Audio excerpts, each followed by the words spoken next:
compared to anyone else. And I mean, never. I never heard her say, do I look fat in this, or so-and-so's thin. I never, ever, ever heard her talk about body image.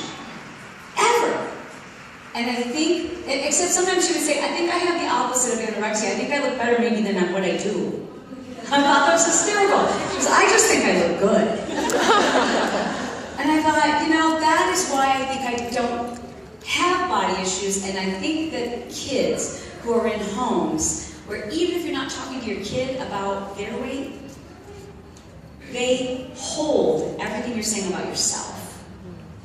And the things that you say, and the way you tug at your clothes, and the way you talk to your girlfriend, and I'm on a diet, I can't eat that, that's not in my diet, I need to lose weight. Your children hear, you need to lose weight, you're going to be fat. And I don't at all mean to suggest that that's happening in your home, but I see that happening with so many clients that I have. And they talk about their kids' weight. That's even worse. So there's step one is don't talk about yours. Whatever you say about yourself, your children own that as theirs. When you say I look ugly, when you say I look fat, when you say I need to lose more weight, when you say I don't look good in this, you've just said to your child, you don't look good. They own that. No more. Stop doing that. Just, you can't. They hear you on the phone. They pick up on all that stuff. And just know that you're saying that to them. You're calling your child fat. You're calling your child ugly. They own those things.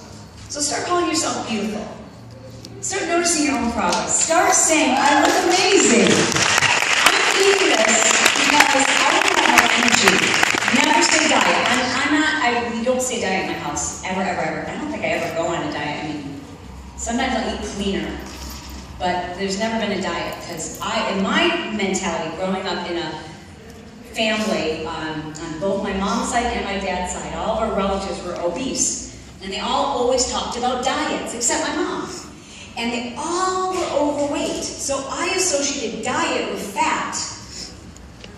I thought, all of my aunts, all of my uncles are all talking about diet, they're all fat, so I guess I don't want to go on a diet.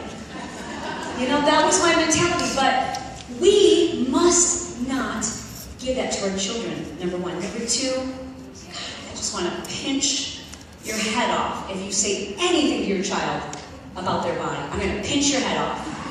It's rude. It debilitates them. It destroys them. Not you need to lose weight, you need to start moving. None of that shit, you guys. It is so bad. It will stay with them for the rest of their lives. They'll never forget it. They will never forget it. One even misconstrued comment about their body will never be forgotten. Because I train those women. And they say to me, my dad once said, when I was going through puberty, I look fat.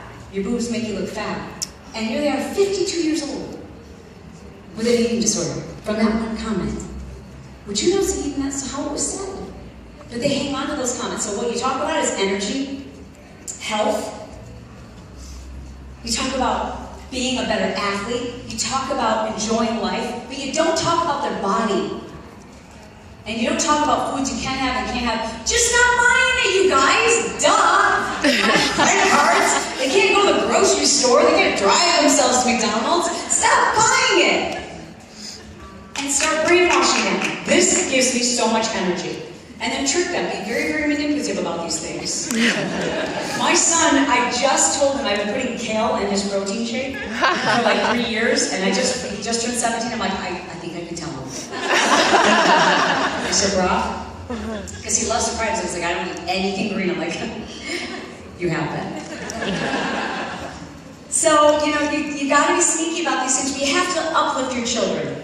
You have to lift them up, and it's you that's buying the food, and it's you that can turn this thing around in their heads, and you're talking to them about energy and being an athlete and being stronger and being faster, and talk to them about their strength and talk to them about their amazing abilities. And whatever you do, compliment how they are amazing. One thing, you know, my husband was raised with all boys, and so when he had a daughter, my son knows this and my husband knows this. Don't you ever say anything about her body, ever, other than how amazing your muscles are.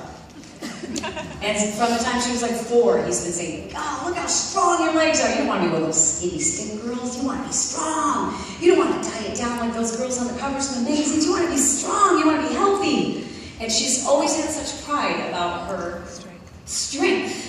And you'll see her like flexing muscles where I see other girls like sucking in. I see her like flexing her hamstrings. I'm like, we're close. We're close. I'm sure we've messed her up in other ways. But at least it's one thing. I hope that it passes down because I have a deep sense of gratitude that my mom gave me that body love. She really did. So that's what I have to say about that. Thank you.